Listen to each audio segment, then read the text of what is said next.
And this is why Eggs and television.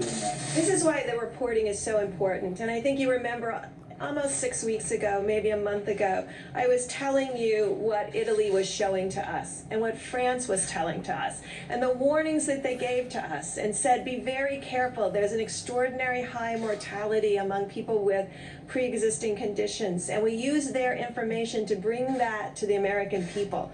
That alert before we even had significant cases, came from our European colleagues on the front line.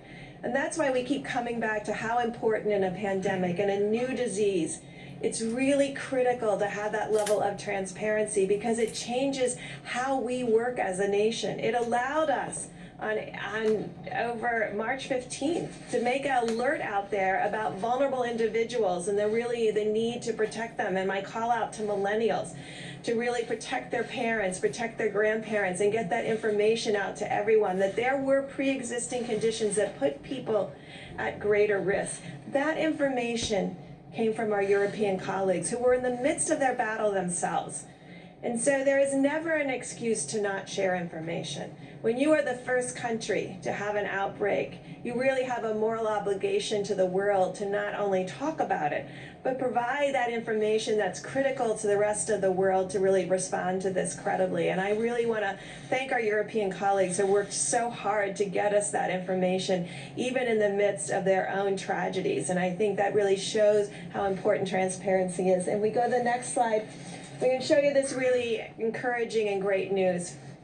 So we know that fatalities will continue to lag because people are in hospitals still and some are still in intensive care units. But these COVID-like illnesses, this is our hospitalizations that are related to flu per 100,000 Americans. This is this year's flu season, and you can see our COVID-like illnesses, and this is all of them, probable and confirmed cases. Our hospitalizations are declining. Now, I showed you metros that have made tremendous progress, and we've been up here many times talking about it being 6, 10, 15 additional cities. And now we're really just focused on Chicago and Boston and Massachusetts and really some issues that Providence is starting to improve now, so their relationship to the two large outbreak cities. But this is really reassuring to us of the progress we're making across the country against this disease. And I just really want to conclude by thanking again the American people for making these type of graphics possible.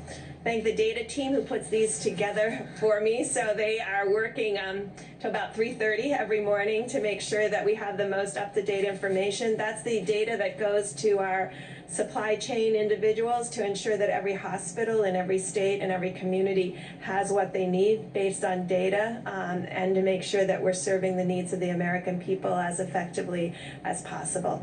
Thank you, Mr. President. Thank you very much. Fantastic job. Sit here. Thank you very much. The fact is that we've been learning a lot from Deborah and Tony and so many of the professionals, the director. PEPFAR, we're spending the United States, with that help to the best of my knowledge, mostly in Africa, $6 billion a year. And that's on AIDS. What we've done for AIDS in Africa is unbelievable. We spend $6 billion a year. That's been going on for a long time. Nobody knows that. You've never heard that. I've never heard that. $6 billion a year. Millions of people are living right now and living very comfortably because of the fact that we have found the answer to that horrible, horrible plague. That was a plague. But we spend $6 billion a year. And from what I hear, it's very well spent, done by professionals, including this great professional right here. That was the thing that you worked hardest on and something that was very close to her heart.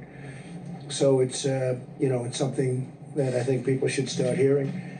The World Health Organization, we're just finding more and more problems, and we spend this money really well. There are other ways we can spend the $500 million. That's 500 million. This is 6 billion.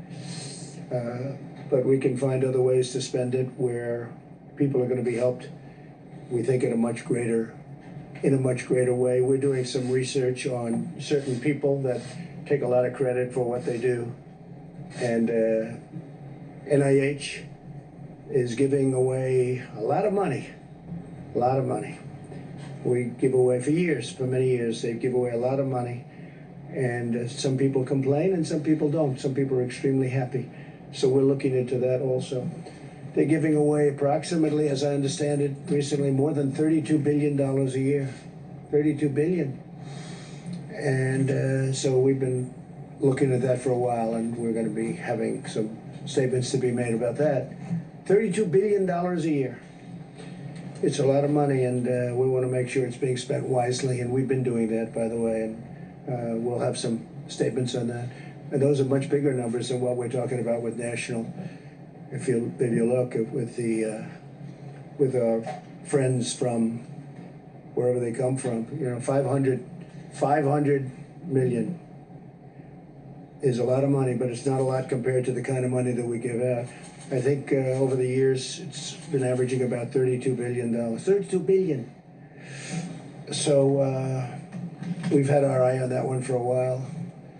We also talked about the lab in China, where I guess 3.7 million was given some time ago, and we're looking at that very closely. Chief of Staff has that pretty much under control, but it's money that, too bad it got spent there.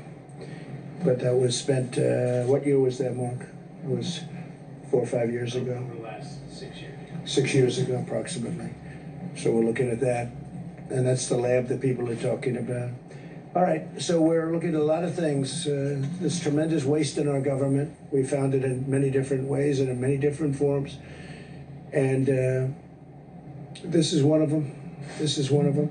We can spend, I was talking to Dr. Birx, we can spend $500 million using all of it in a much more efficient manner if we choose to do that. And it'll be to the good of many more people than are getting it right now. But you look at the mistakes that were made, I mean, so late, long after I said we have to close off our country. They were actually against our closing off our country to China. When I did that in January, they were against that. They didn't like the idea of closing off our country. They said it was a bad thing to do, actually. And they've since taken that back. But it was a very lucky thing that we did it. Very lucky. We would have had numbers that were very significantly greater. Tony Fauci said that. He said it would have been very significantly greater had we not done that. So we've made a lot of moves that were good moves, but it's still a very depressing subject because it's a lot of death. And if it was stopped very early on at the source, before it started blowing into these proportions, you have 184 countries that would have been in a lot better shape. But our country is getting back, and I expect that we're going to be bigger, better, and stronger than ever before. I will take a few questions. Jeff? Mr. President, you've mentioned, and the doctor has mentioned China a few times today, that clearly suggesting that the data has not been good. And Well, you tell me, do you think that data is good when you see that? Do you think that's correct, okay? Do you honestly believe that's correct? dramatic contrast. So my question to Dramatic? you, Yes, it's dramatic. so my question to you, sir, is Why didn't the press, why didn't you people figure that out, though? Why do we have to put up a chart? The number is impossible. It's an impossible number to hit. But why haven't you come up and said that? the question, sir, is China now cooperating with the United States to figure out what happened, and what do you want from them now? Well, they said they're doing an investigation, So let's see what happens with their investigation, but we're doing investigations also. Yeah, go ahead, please. Thank you, sir. You've spoken, we heard Dr. Birx a moment ago say that every country has a responsibility to tell the rest of the world what's going on. You've talked repeatedly about how this could have been stopped in the past. I know you don't want to telegraph what you would do, but do you think that there should be some consequences if in the end, China was responsible for all of this? Well, if they were knowingly responsible, certainly. If it was a mistake is a mistake. But if they were knowingly responsible, yeah, then there should be consequences. You're talking about, potentially lives like nobody's seen since 1917. And, you know, the other thing, had we not done what we did in terms of closing, because there is that concept of let's let it ride. But at some point, I'm going to have to, I don't want to embarrass countries that I like and leaders that I like, but you have to see some of these numbers. You know, in my opinion, so we're talking about maybe 60,000 or so, that's a lot of people, but that's 100,000 was the minimum we thought that we could get to, and we will be lower than that number, anywhere from 100 to 220,000 people. But I really believe it could have been billions of people had we not done what we did. We made a lot of good decisions, but one of those things. Go ahead. Have you ruled out that this was an unknowing situation? Have you ruled I out haven't that there ruled was out anything. I want to look at the facts as they come in. No, I want to look at the facts, please. Thank you, sir. Thank you very much, Mr. President. Sure. Last week, you claimed that you're in charge of everything, yet the American people don't understand why you're unwilling to use the awesome powers of your presidency to make American companies manufacture the PPE and also the testing equipment that you Who need are you to with? implement your recommendations. I know, but who are you on with? how I'm with TMN. Recommendations for TMN, what is Talk TMN? Media News. What? My name is Doug Christian with Talk Media News. Yes. Talk Media News. Yeah. And Go ahead, keep reading your question. the thing is how to make companies build these testing equipment so that you can do what you want. Well, we're what doing you that. recommended. We're doing it. We're doing it right now with ventilators. We have General Motors, we have General Electric, we have 11 different companies, great companies, building them for us all over the United States. We're starting to make our own gowns, as they call it. We're making some incredible things. And as far as the testing is concerned, most of that now is done in the United States. We're doing it in the United States, our different platforms. And so I just don't think you were listening. Senators were complaining to, Which to senators? Vice President Which Pence senators? yesterday. Which senators? Independent Senator Angus King. He's not an independent, okay? Angus King is worse than any Democrat. Go ahead. But he said that he was livid, actually. Of course he said that. Because he's a Democrat, okay? Angus King is not an independent. He uses that term for whatever reason. It's a waste of But time. he's not a very emotive type Oh, of yes, he senator. is. You haven't seen him. Okay, you haven't seen him. No. Angus King is a Democrat, and that was totally staged. I heard that, and it was totally staged. Just like you read the question, he read his question. Yeah, please, in the back. Mr. President, I want to ask you about one of your retweets that you. Which one?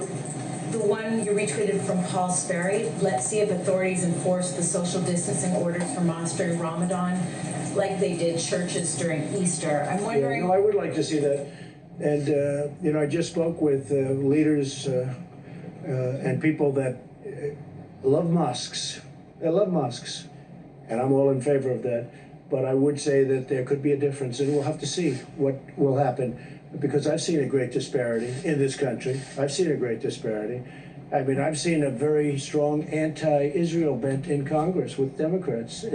It was unthinkable 7 or 8 or 10 years ago, and now they're into a whole different thing between Omar and AOC. I say AOC plus 3, add them on.